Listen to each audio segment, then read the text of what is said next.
All right, thank you so much for joining us today.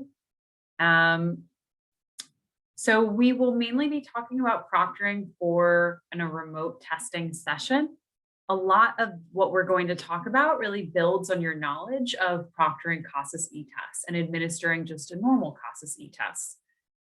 So we asked in our poll, have you ever administered CASAS e-tests before? And then if you have ever administered CASAS e-tests remotely. So please take a moment to answer that before we get started. And as we're presenting, if you have any questions throughout our presentation, please feel free to ask them in the chat. We'll also have time at the end of our presentation to answer any remaining questions.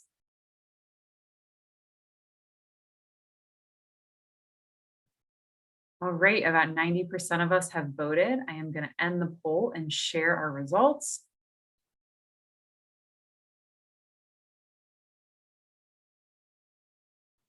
So now you will be able to see our results.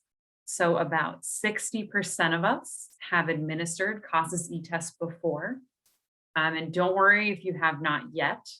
I think you'll still be able to benefit from this presentation. And then for those of you who have not administered CASAS e-tests remotely, only about 30% have administered a CASAS e-test remote before. So a lot of programs had different exposure to remote testing in different states and with different organizations. I do think that remote testing is going to be here to stay. So it's just another option that we can offer our adult learners to help sure that they are making the gains that they can within their education and getting those advanced opportunities. So for our agenda today, CASAS has 4 approaches to remote testing. And we'll be talking a little bit about what each approach entails and when to use them. We will discuss how to register a computer with a registration code, which is really new for remote testing for those of you who have administered CASAS e-tests before. And then we'll kind of take some time to just talk about best practices, as well as sharing some remote testing resources that are available on the CASAS website.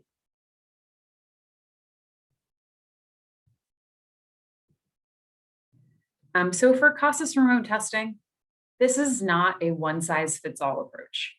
A lot of organizations that use CASAS e-tests are of different sizes. They have different equipment, different staffing, and you all serve different types of students, different types of learners. Some that may be super comfortable on computer testing, others not so much. Students also have different devices that are available at home and that they have access to in order to actually conduct a remote test. So of these 4 remote testing approaches, we're going to talk about a little bit about each one, when to use them, and what type of a student or what type of staff they might be appropriate for.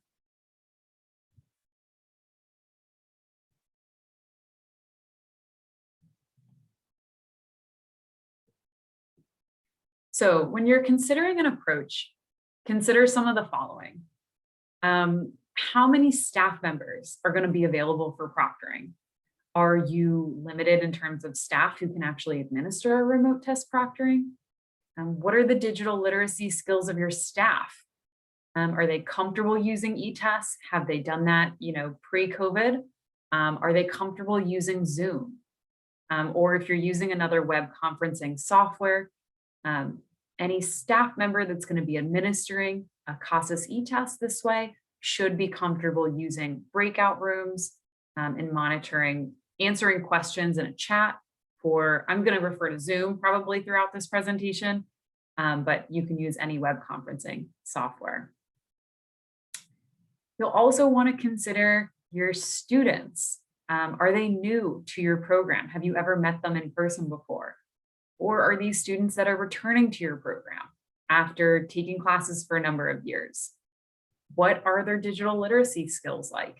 And how may that differ if they are enrolled in an ESL program versus an ABE or adult basic education program?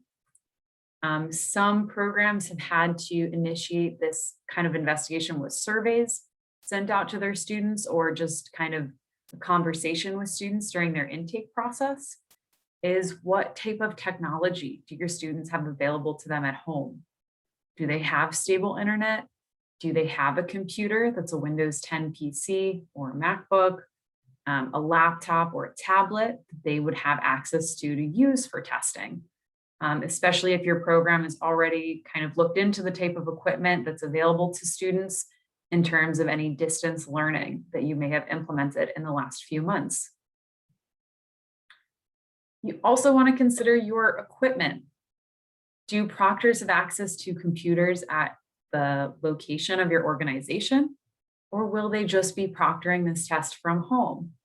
I think as states begin to open up and people are comfortable with different things at different paces, you may have some proctors that are ready to come in. You may have some that would prefer to continue working remotely or working from home. So those proctors might be a good candidate for kind of taking an initiative with remote testing.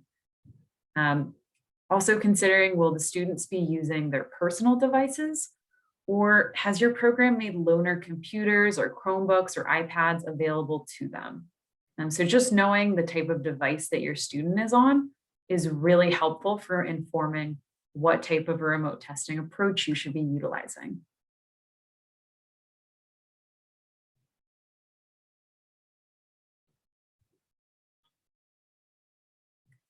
So CASAS has a series of resources on our website, and this is our remote testing approach, kind of like graph. This is a great place to start as you're considering. One of the first things I would ask your students is, what device will you be testing on from home?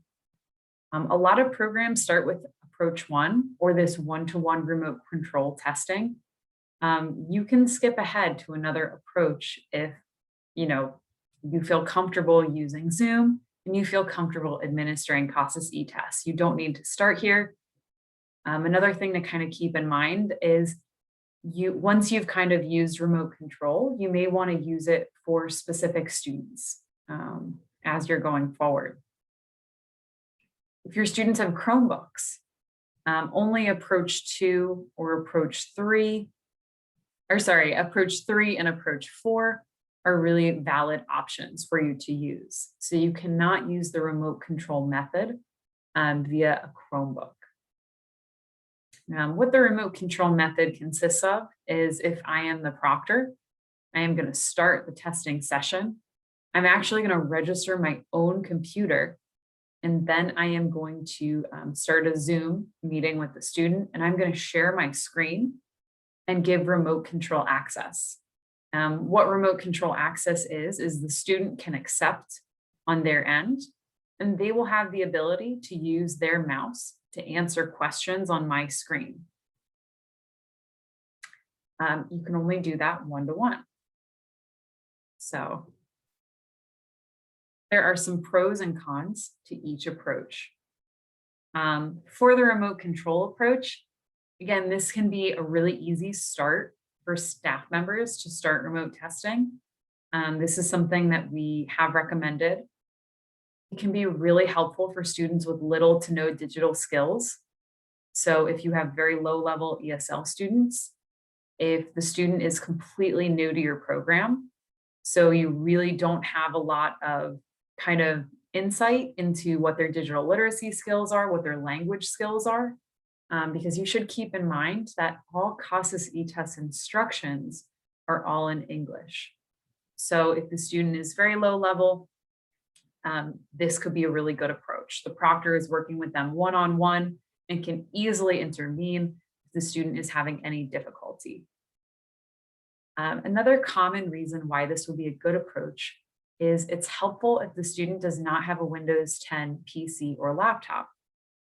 There's also no need for a second device. I'll talk a little bit more about the second device on our next slide. But so for this remote control approach, if your student has an Apple MacBook, they could basically test this way if that was the only device that is available to them. Some of the cons of this approach, as you can imagine, is you can only test one student at a time. So it's not a very realistic method for testing a lot of students.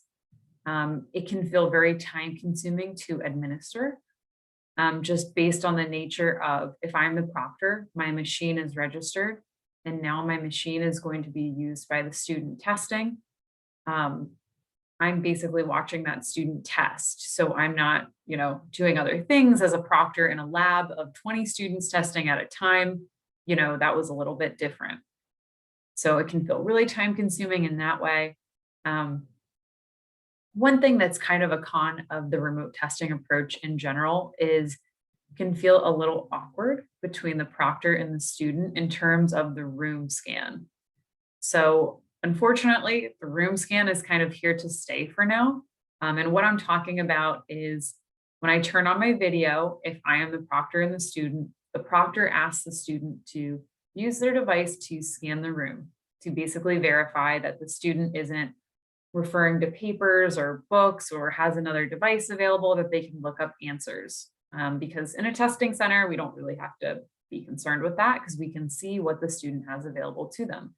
Cell phones might not be allowed in the testing center. But when they're testing at home, that's why we have that room scan. One of the best pieces of advice that I've received from proctors who have done this is they let the student know, like, hey, I'm not judging you. I'm not judging your space. If it's messy, it's totally fine. I'm just here to make sure that you're not cheating on the test. That's all that this is, that purpose is for. Another question too is there may be a temptation to help the student more than you are allowed to. As the proctor who is monitoring the video, you may even want to just turn your video off. So as the student is selecting answers on your screen, you're not like, oh yeah, is that the one you want? Kind of even any facial reactions. I don't know if you're, it could also be a distraction to the student too. So you might want to turn off your video, but stay present while that is occurring. So for our next approach, and I mentioned the whole second device. So for this approach, one-to-many in Windows 10 PCs. This is for a student that has a little bit of digital literacy skills. The student will need to register their computer station by code or the register station by code. When you start and we'll talk about that a little bit later in this presentation, because when the student is testing, they have a Windows 10 PC at home. So when they register their own computer and the test has been enabled for them to start, their entire screen is kind of locked down to administer CASAS e-tests. So that's why they need a second device, so that you can have some type of a Zoom or any type of a video connection so that you can basically watch the student test. So they'll need to kind of position their phone, so either from the back of them or to the side, so that the proctor can basically see there's nobody else in the room. I don't have my AirPods on so that I could be actually calling somebody else and having them tell me answers. I don't have any headphones connected. So it's just basically another way to kind of certify teaching. Again, it's unnecessary when we're in person and we're testing on site, but when we are remote testing, it's a different set of rules and criteria to just make sure that we can abide by test security principles. So again, that can be kind of a con that the student needs a second device to monitor for the Zoom room. But for some of the pros first, this is the best way to test multiple students at once. You can start a remote testing session. I'd recommend starting with just one and then progressively building 1 to 2, 2 to 3, 4 to 5 per proctor. And kind of building it up that way to make sure that the proctor feels comfortable, they're not overwhelmed by the experience. And also in general of remote testing, this is a great way for an agency to continue to make gains.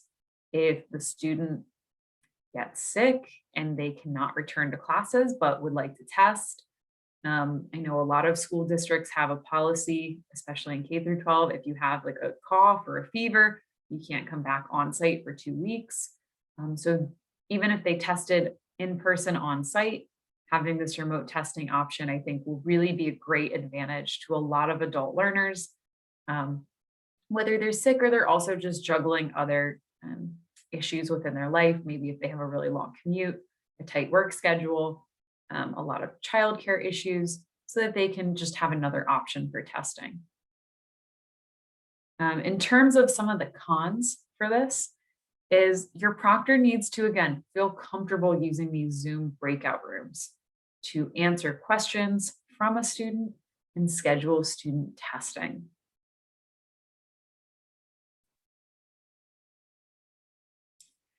So they can absolutely use any approach to while they are post-testing for any of these. You're not restricted. If you did remote control for pre-testing, you can do any for post-testing.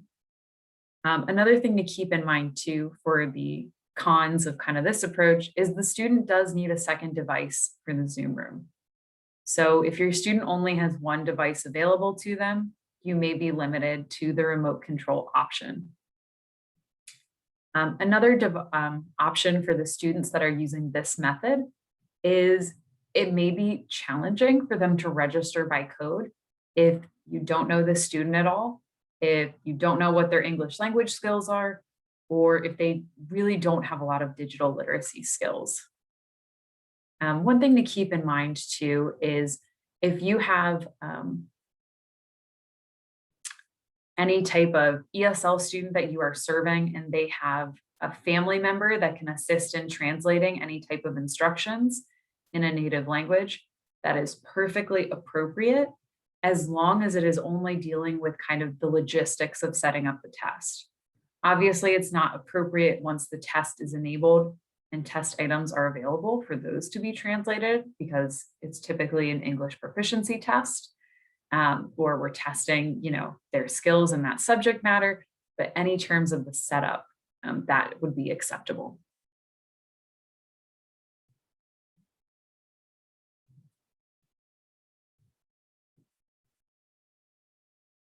So for our next option two, for one-to-one or one-to-many with Chromebooks or iPads, again, there's similar benefits to the last option that we went over with the Windows 10 PCs and laptops. It really is the best way to test multiple students at once. And again, it's the best way for your agency to get those paired scores and make measurable skill gains if students cannot return to the classroom. The student will still need a second device for this option. And the proctor will also still need to manage the Zoom breakout room in order to answer questions or schedule student testing. We are also going to discuss station registration by code today. Station registration by code is not necessary or required for the Chromebook or iPad option. Registering Chromebooks or iPads is a slightly different process than registering Windows 10 PCs because of kiosk mode, or the iPad, it goes through an app in the Apple App Store. We've heard a lot about Chromebooks, and I think that they are a great option for programs. But one question that you will need to ask your students that would be testing on a Chromebook is, who owns the Chromebook? This typically falls in three categories. The student owns the Chromebook, which is great.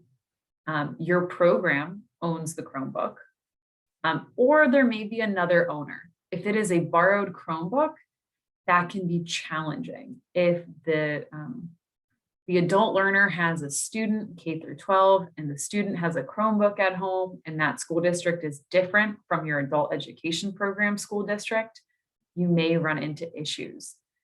The reason being for that is for Chromebooks, they need to be run in a special kiosk mode, and that needs to be set up by the owner. So unless the owner is available to do that, you really won't be able to use the Chromebook for testing.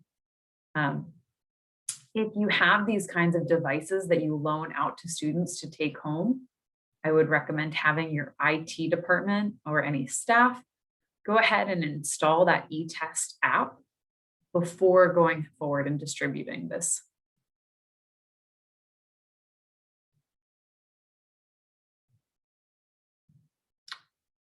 Oh, and one thing too for the second approach is that if they have a webcam, you can use that webcam for your device. So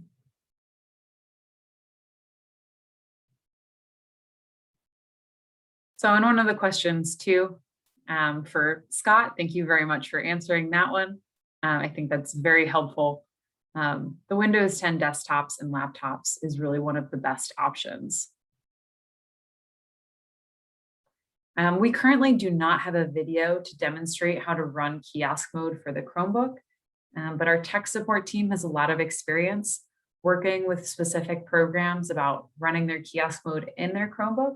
So I would suggest if you have a set of Chromebooks that you haven't begun using for remote testing yet, to contact our tech support team via email and ask them to go ahead and move forward on that.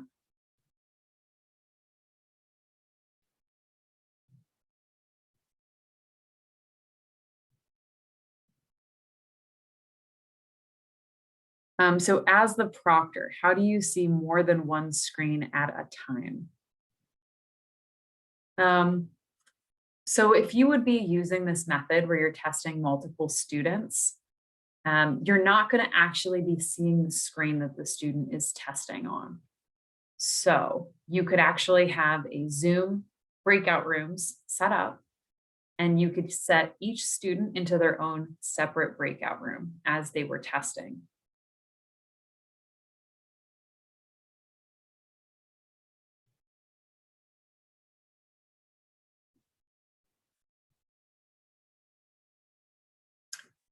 Yes, and this is another question too from Sarah about a paid program that was needed on the computer in order to order kiosk mode. Yes, this is the special Chromebook license that is going to be required by if your student is the owner of their Chromebook.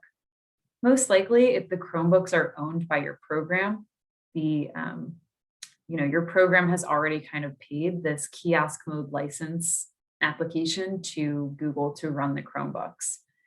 It's only a situation is if the student is also the individual owner of the Chromebook. And I think it's something very affordable. It's like $3 or $4 for a full year.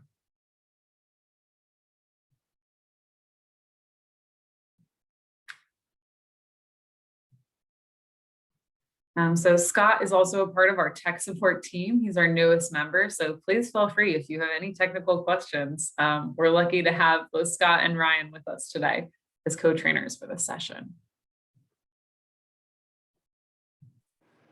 Do my best to make sure you all get running smoothly. So feel free, like Elizabeth said, to throw your questions in there. And if we can't answer them right now, we'll get an answer for you. So one of the last options too is this oral response.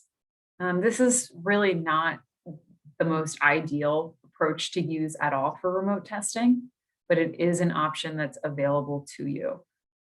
This is, again, helpful if the student cannot answer the questions on their own device. Either they can't manipulate the keyboard or their mouse. So they can orally tell the proctor, answer A for question 1, answer B for question 2.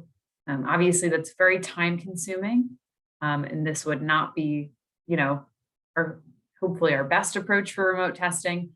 But if that's the only way that with the device that the student has, that you can move forward with remote testing, you can go ahead and use this method.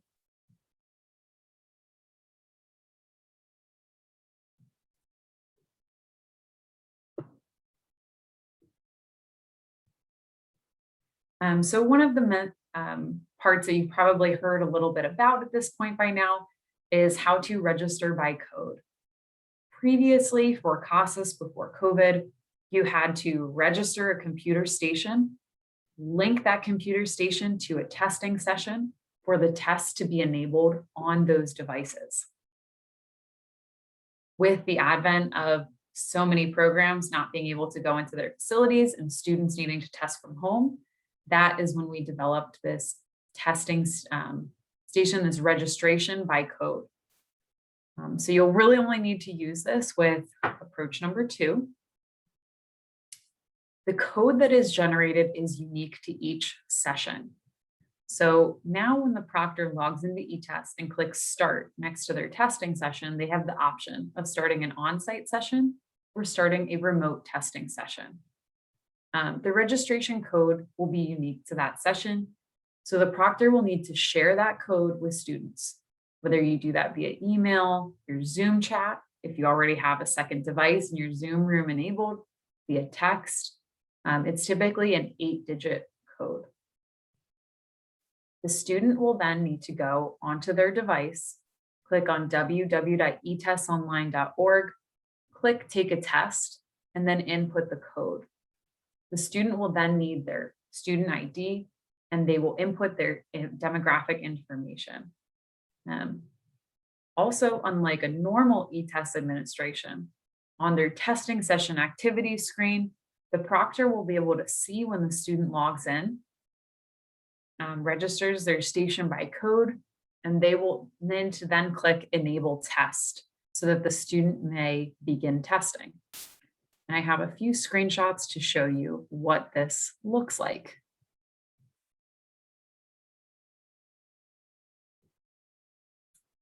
So registering station by code. CASAS also used to have a register this computer button. We no longer have that. So when you click take a test, if your computer is not registered, it automatically directs you to a station management page.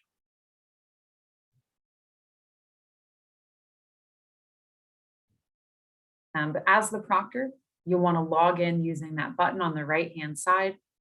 Go ahead and click start for your session. And then you will select the start remote session. You cannot start an on-site session and a remote session, the same testing session at the same time. But what you can do is you can copy the testing session that you would like, start one is on-site and one is remote if you need to do that. So the station registration code will appear at the top of the page. And again, it will be different each time you're remote testing students. So that's the code the proctor will need to share with the student testing. On the student's computer, they will need to go to etestonline.org. They will go ahead and click take a test, and they are going to be directed to this page. When they receive this screen, register station with code, that's where they will need to input that registration code that just appeared on the last screen. When they do that, it will give them this message that says, your station has been registered. Please click OK to proceed.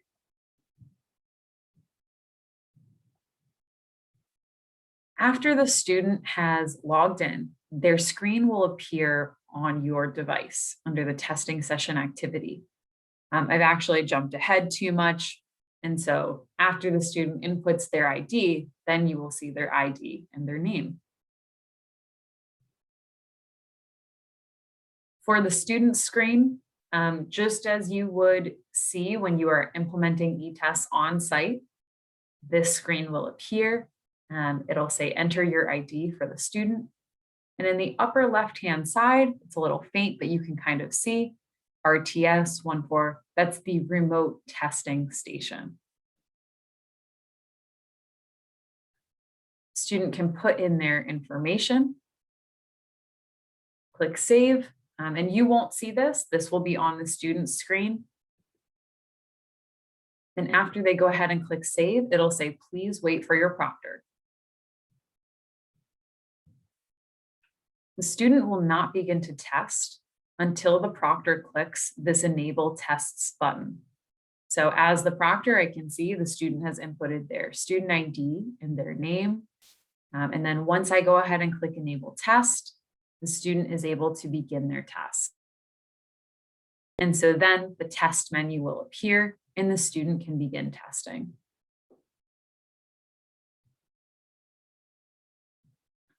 So when testing is complete, the student will end the test as normal.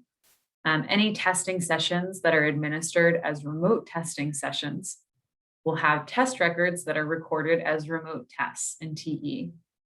And I just really appreciate that sentence because I was trying to max out on how many times I could say testing sessions and remote testing in the same sentence. So that's the purpose. Yeah. So the student's device will not stay registered. It will automatically unregister at the conclusion of the test. And just some things to keep in mind is that when you select station registration by credentials, this is a permanent station registration. So if you have devices that are owned by your program, whether you're loaning them out or they are on site, you'll want to go ahead and register them by credentials. If they are Windows 10 PCs or laptops. Station registration by code is going to just be temporary. So as a student is testing on their personal computer, then you would want to register that by code. Another thing to keep in mind is registration by code is not required for iPads or Chromebooks. Because these are registered through the app, the testing station can just be added to your remote testing session. So if your program owns a set of Chromebooks, you can make sure that those Chromebooks are registered for CASAS e-tests before you loan them to the student. You can start a remote testing session and then add that Chromebook to the remote testing session. You do not need the student to go through this process of registering their own station by code.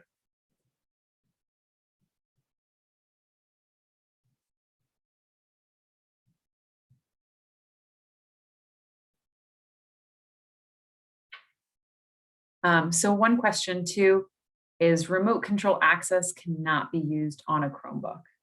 And just because of the way that the Chromebook is using the app, you just don't have the ability. Because really for remote control access, as the proctor's computer is what's registered. And that's really how the student is going to be testing.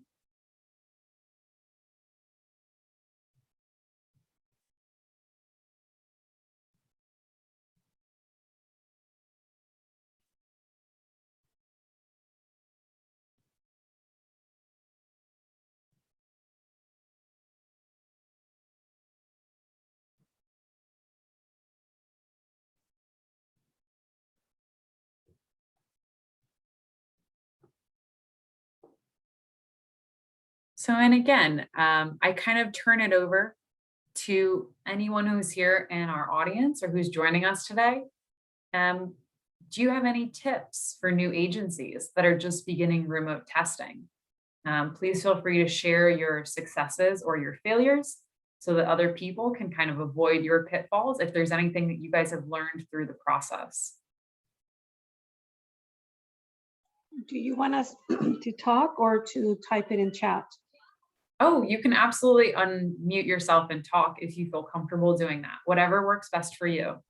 Okay, I found that if I send the instructions with the email, not the remote station number, but if I send the instructions on how to log on and the steps and all that, and it's more successful than if I wait for them to show up and then have to explain everything to them. It delays, they get flustered, most of them.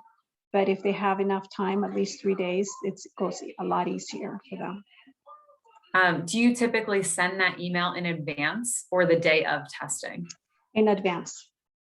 I Great. send it in advance. As soon as I schedule them, I send it as soon as I can. So great. That's something definitely to consider for your program. I'm sure once you create an email like that, that kind of fits your tone and matches the students that you're serving with all relevant information, you can kind of have that be your stock email that you send out and just adjust with the specific appointment time or with your students.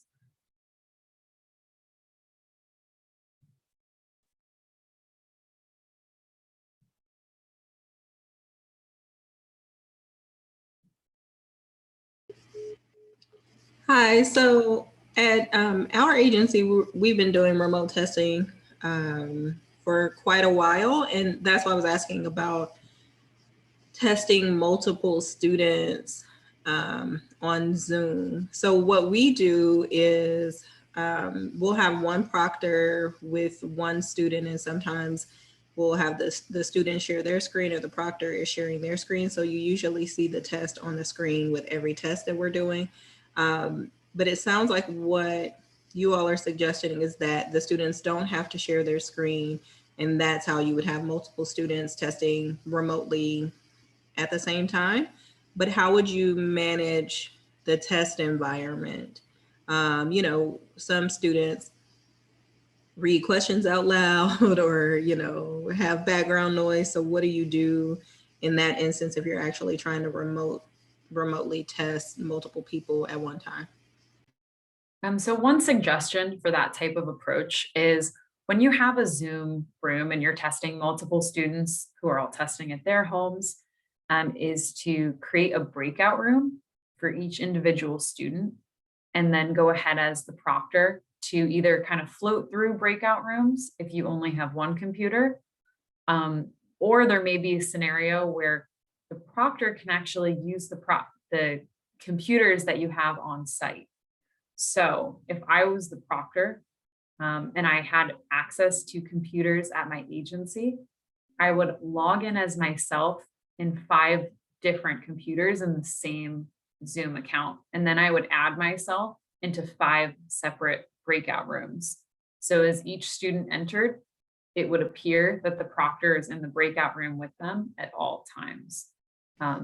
So that way too, if you have students that want to talk aloud while they're testing, it is not a distraction to any other students. And also as the proctor, then I can kind of monitor each of those students in their breakout room. You can also kind of just randomly shift through on one screen if you only have one device available to you. But having the ability to kind of manage the students through the breakout room is not only helpful in terms of giving the student an individual ability to either share in the chat or raise their hand and ask a question. Another method too that I would recommend, or I've heard of programs doing, is kind of staggering the test. So it does take a little bit of a process in terms of the conversation with the student to make sure that they're set up, that you've scanned the room, that all test security principles will be adhered to during the course of this test.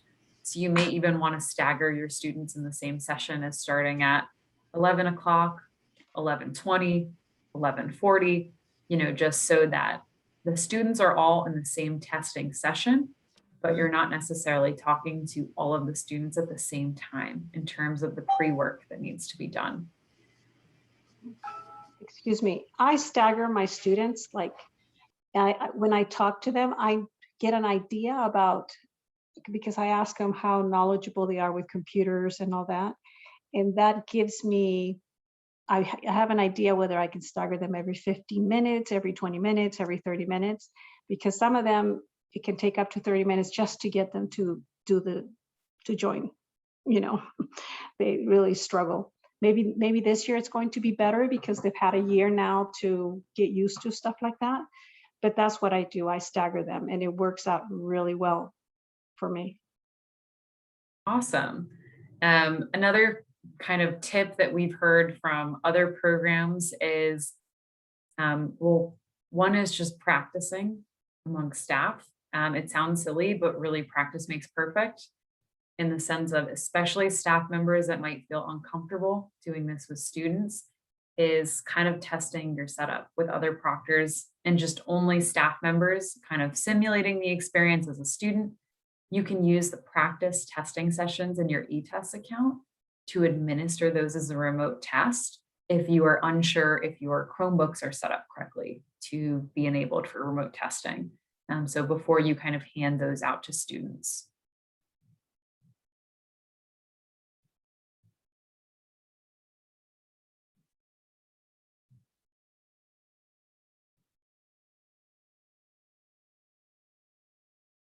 So the proctor does not need to basically be in the remote testing session. I mean, the proctor will be monitoring the testing session throughout the duration of testing, but it's only the remote control access where the proctor is kind of one-on-one with the student and the student is testing on the proctor's computer.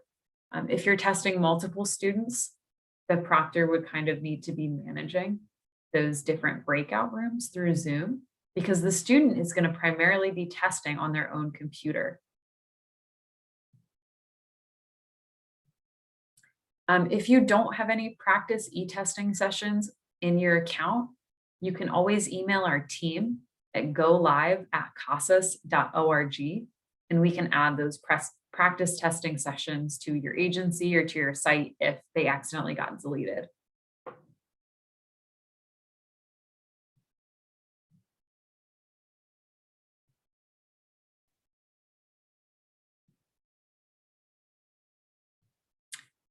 Yes, this is a great point to bring up from Janice. If you do not have, as the proctor, if you don't have multiple devices yourself, you will need to bounce from breakout room to breakout room. CASAS is hoping to eventually have video integrated into our CASAS e-tests, which would eliminate the need for the second device. But while our programmers are still working on this solution, this is why the proctor will need to bounce from breakout room to breakout room. It's really important to us that we want eventually the proctor to be able to see the video of multiple test takers on the same screen without test takers being any kind of a distraction to each other testing.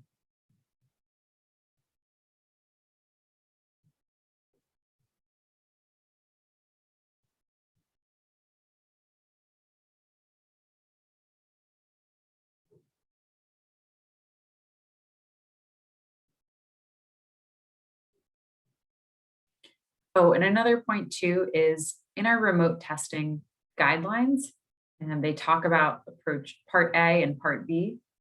Part A is basically meeting with the student prior to the testing event, verifying that their internet connection or their device will be compatible and appropriate for the remote testing approach that you'll be going with.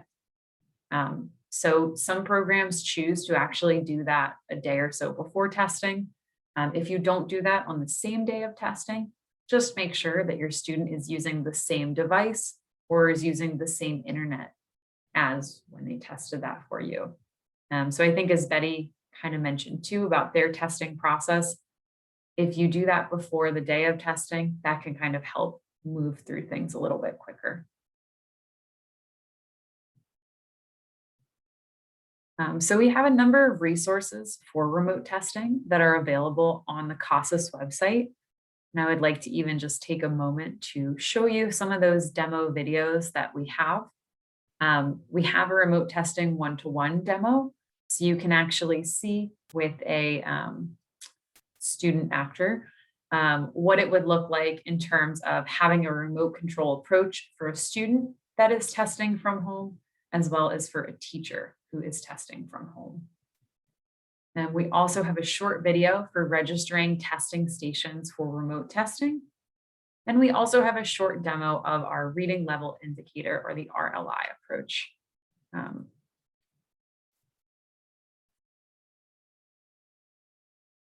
So I'm just going to take a moment to toggle over to our CASAS website. I'm going to change our screen share for a moment.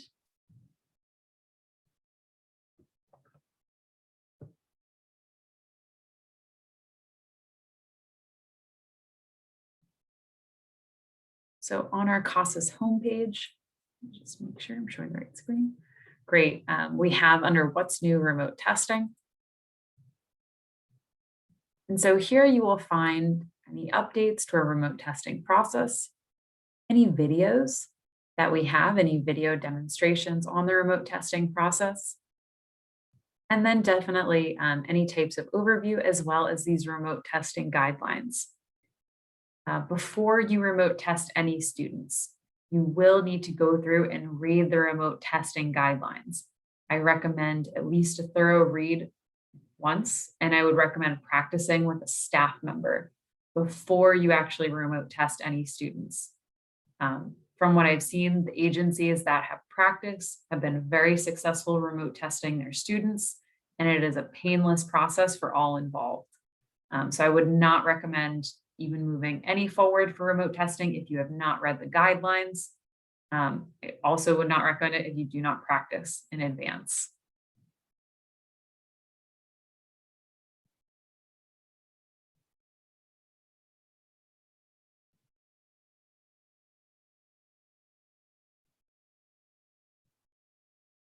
So another thing I did want to show too on my screen is for my CASAS kind of demo account here. If you would go ahead and click take a test as a student,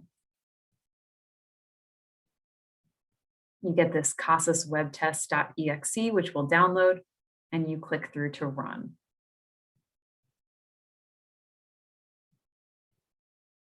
If you've never done this before, basically your screen will flash white for a second as if it's going to crash. That is not a problem. That is the executable browser that is being enabled. So my computer is actually registered. So that's why I'm not getting the registration by code. But let me go back to that demo account for a second.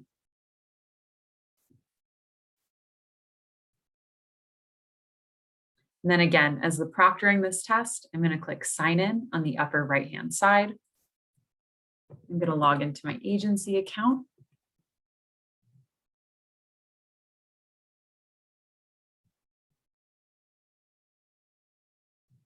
And then if I want to start the intake pretest test as the proctor, we'll go ahead and click start. And then I'm going to select start a remote session. When I've started my remote session, this is how I get that station registration code. If you already have devices that are registered that you've loaned out to students, you won't need to use that code. You can just go ahead and add the stations that you've loaned out here, just as you would with a normal on-site remote test. Unlike normal on-site remote or on-site e-test administration, the test will not appear for students that are testing remotely until the proctor clicks this enable tests. So you'll want to click that after the student inputs information about themselves. Then you'll click enable test and the student can begin testing. If you have multiple students, you can check them and then click down here as well, enable tests. But if you have multiple students in your session, you kind of staggered, some may be ready to go, you can enable the tests on those students, and then you can kind of wait to enable the tests on other students in that session. Also, similar to any other CASAS e-testing, always make sure as a proctor to go back to the testing session activity screen, click manage, and then stop your remote testing session after all testing has concluded.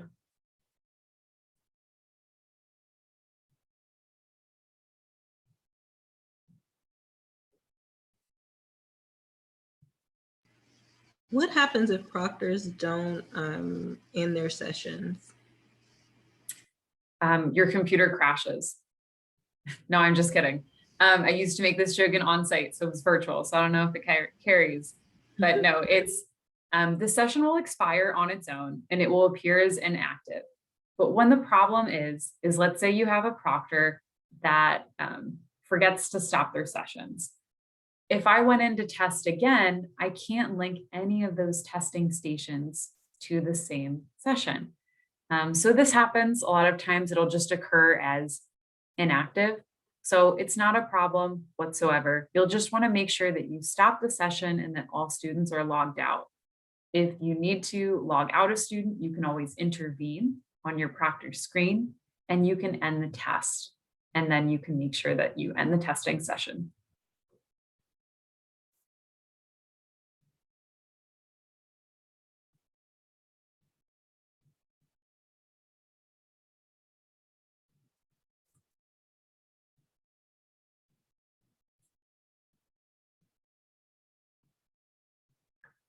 So please let us know if you'd like to unmute yourself or if you have any questions in the chat about proctoring the tests, any kind of questions on setup or intake for remote testing versus on-site as well.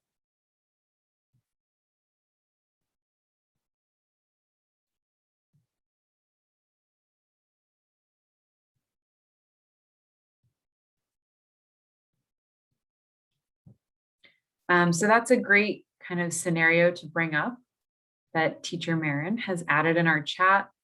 If you would be testing remotely on a student computer, you registered it by code, and then the student's computer crashes, again, this registration by code is temporary and it only happens for the duration of the test. So yes, you will need to have the student log back in, re-register their station by code in order to continue testing. One thing I would even recommend too is, obviously this is never an ideal situation, but making sure that you go through those steps in part A of the process of verifying with your students. Is this device a good device to use for remote testing? Do we have a stable internet connection?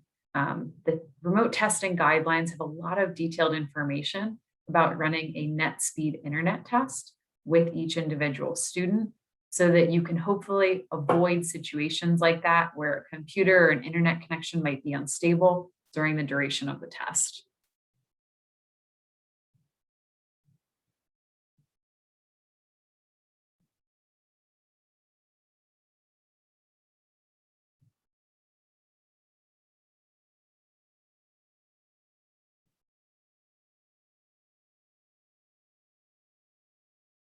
So the minimum internet speed required, I believe we had that written in our remote testing guidelines. I apologize, I do not have that information in front of me, but let me go back and show you where that information would be listed on our website.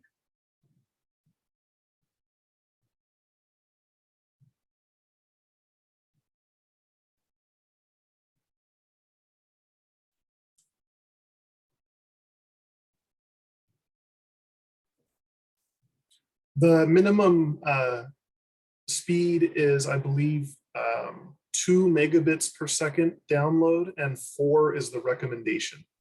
And then anything better is gravy.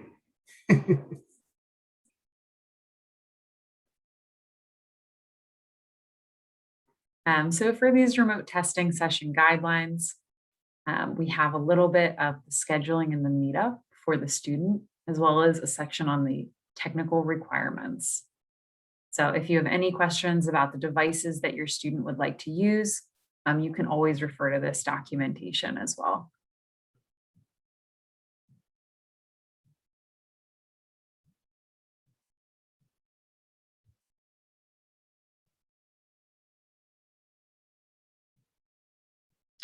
Okay, so great question in the chat from Jennifer. They had a student who had technical difficulties during a remote testing session. She was unable to complete it, and the proctor ended the testing session. When she rescheduled for another remote session, the same test opened a week later. Should that first test have expired, or is there a time frame when she can still continue on the first test? So this situation is kind of tricky, but it brings up a lot of good points.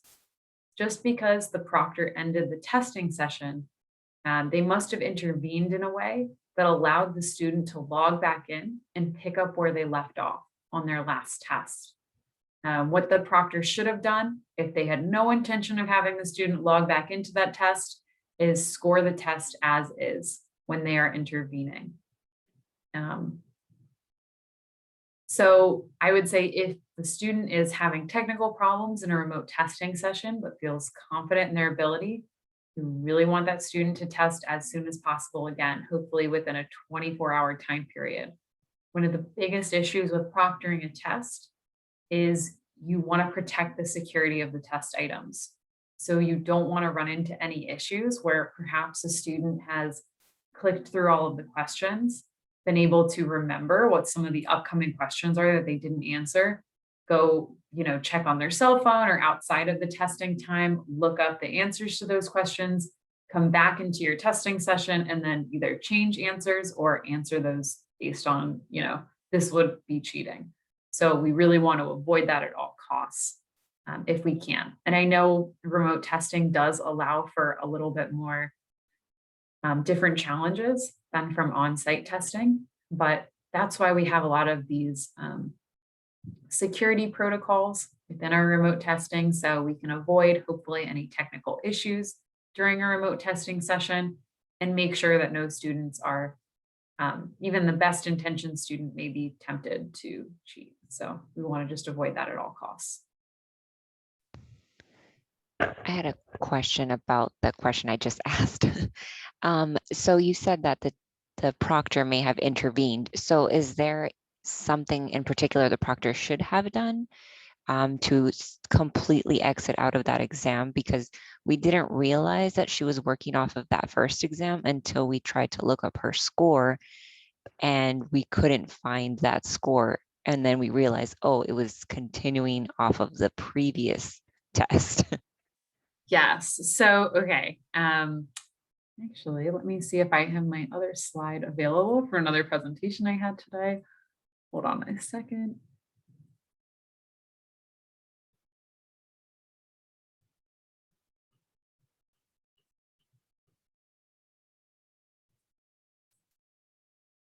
So this would fall under the category of a test interruption. So what you can do is you can intervene from the proctor's screen. When a student is taking a test, you see testing session activity, and there is a button to intervene. On the student's device, you would click Control-E, and these options appear. They display a little bit differently when you click on the intervene from the management console. But what the proctor could have done is basically score the test and end it now. No possibility to return to the test. I assume that the proctor may have just clicked exit. Student logs in at a later time to finish. So that's why when the student logged back into their remote testing session so many weeks later, they were given the same test that they had previously not completed. So one, if you run into issues like that, I would again say score the test and end it now. So that's one option for a test interruption. So that's kind of just a thing you can see. And then let me go back to my demo account to show you what that would look like as much as I can without a student testing. So when we started this intake session, I'm going to go ahead and click Start Remote Session.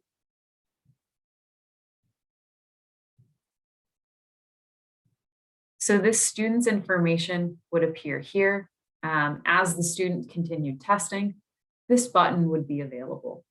So this is kind of designed if, let's say you have students that are cheating, either on-site or remote testing. You know, if you notice in your breakout room that somebody just came into the room and is telling the student answers, you can go ahead and click intervene and the test, score it now as is, because obviously we wouldn't want to continue. But so giving the student that option of ending the test, you always want to kind of verify that. One thing you might notice in your testing account is one, the testing session might still be running and it won't allow you to stop the session because there are still students attached to it. And that's one scenario to intervene. Or you may see on your WTU usage that it's hanging in reserve. So that means that the WTU was not consumed, but it's also not available for other students to use. So that's how it appears in your Topps Pro Enterprise website.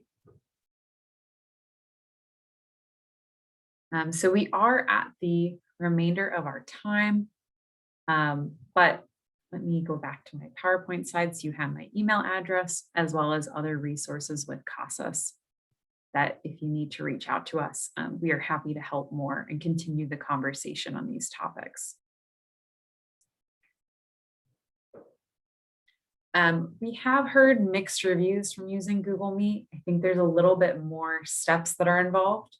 But if you are using Google Meet or Microsoft Teams, please contact our tech support team and they can work with you to make sure that if you're using a web conferencing software other than Zoom, that it will meet all of the standards that you need in order to administer CASAS e-tests remotely.